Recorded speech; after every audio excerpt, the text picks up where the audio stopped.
Hello, dear children. Welcome back. I'm Dr. Jisha Jo. In this session, we shall discuss about the functions of the ear. In the last session, we have discussed about the structure of the ear.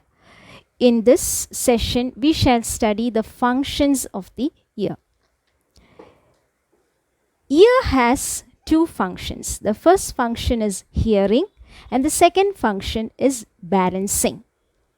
First, we shall have a look at the first function. How does the ear help us to hear? Okay.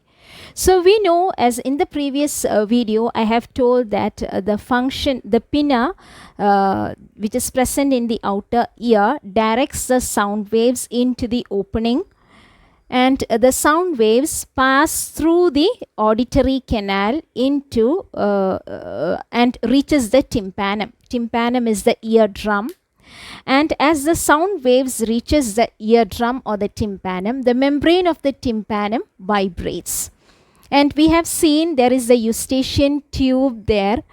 Function of the eustachian tube is to equalize the pressure on either side of the tympanum so that the tympanum can freely vibrate as the sound waves fall on the tympanum. Okay. Now the sound waves, after passing through the auditory canal, has now reached the tympanum, and this has caused the membrane of the tympanum to vibrate. Okay, now the tympanal membrane vibrates. This vibration is in turn passed on to the hammer, which is the first bone of the ear ossicle. Now the hammer hits on the anvil, okay, and the other end of the anvil in turn passes the vibration into the stirrup. So the vibration is magnified as it passes through the three bones of the ear ossicle. Due to the lever-like action of the three bones of the ear ossicles, that is, the hammer hits on the anvil in turn hits on the stirrup, and as a result of this lever-like action of the three bones of the ear ossicles, the vibration is magnified as it reaches the stirrup.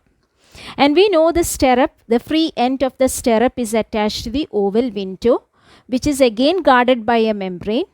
Okay, and now the membrane of the oval window start to vibrate.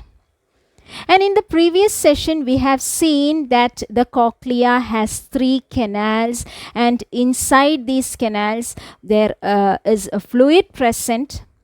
And we have seen that the basilar membrane of the median canal has the organ of Corti, which contain the sensory cells for hearing, isn't it? So as the membrane of the oval window vibrates, this causes vibrating movements on the fluid present inside the cochlea. So this vibrating movement of the fluid inside the cochlea stimulates the hairs that are present on the sensory cells of the organ of Corti. Okay, so organ of Corti contains, in the last video we have seen, the organ of Corti contains the sensory cells which are responsible for hearing. And to these sensory cells, of arising from these sensory cells or from the organ of Corti is the auditory nerve, which carries the impulses to the brain. Okay, so as the fluid vibrates, this stimulates the hairs that are present on the sensory cells of the organ of Corti. And as a result, the impulse will be transmitted through the auditory nerve into the brain. And that is how we are able to hear. So once again, that is, the sound waves after passing through the auditory canal reaches the tympanum or the eardrum. This causes the eardrum to vibrate. And as a result, this vibration is passed on to the hammer, anvil and stirrup. Due to the lever-like action of the three bones, the vibration gets magnified as it reaches the stirrup. And the free end of the stirrup is attached to the oval window, and once the vibration reaches the stirrup, it causes the membrane of the oval window to vibrate. This causes the fluid inside the cochlea to vibrate. As the vibrating movements of the fluid takes place inside the cochlea, the sensory hairs that are present on the cells of the organ of Corti get stimulated, and the impulses are transmitted to the brain.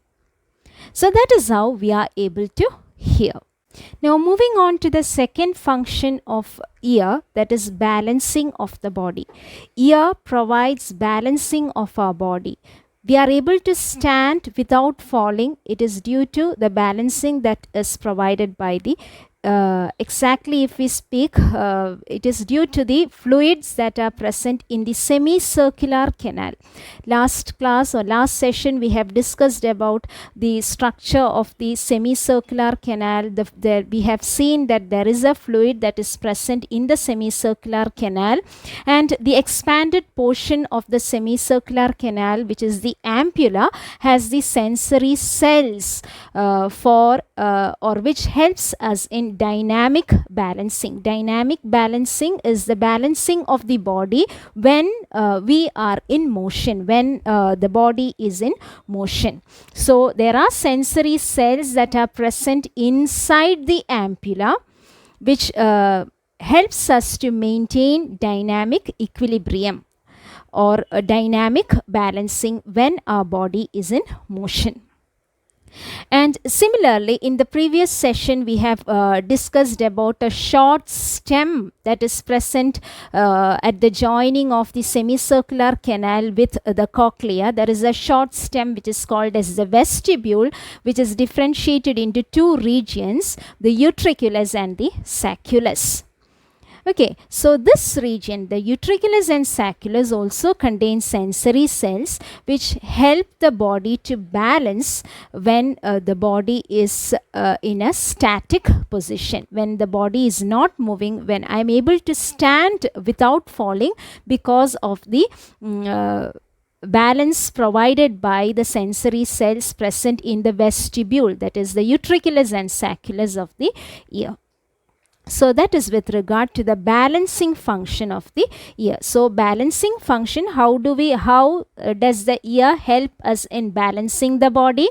It is due to the sensory cells that are present in the ampulla of the semicircular canal that helps us in balancing when the body is in motion. That is, dynamic balancing is provided by the sensory cells present in the ampulla of the semicircular canal, and static balancing, that is balancing of the body when the body is at rest or when the body is not moving, that is static balancing, is provided by the sensory cells that are present in the vestibule, that is the utriculus and sacculus of the inner ear. So that is how ear helps us in balancing our body. So dear children, in this video we have studied about the functions of ear. Ear has two functions, hearing and balancing. I hope this session is clear. If you have any doubts or suggestions, please ask your doubts and give your suggestions in the comment section. Thank you.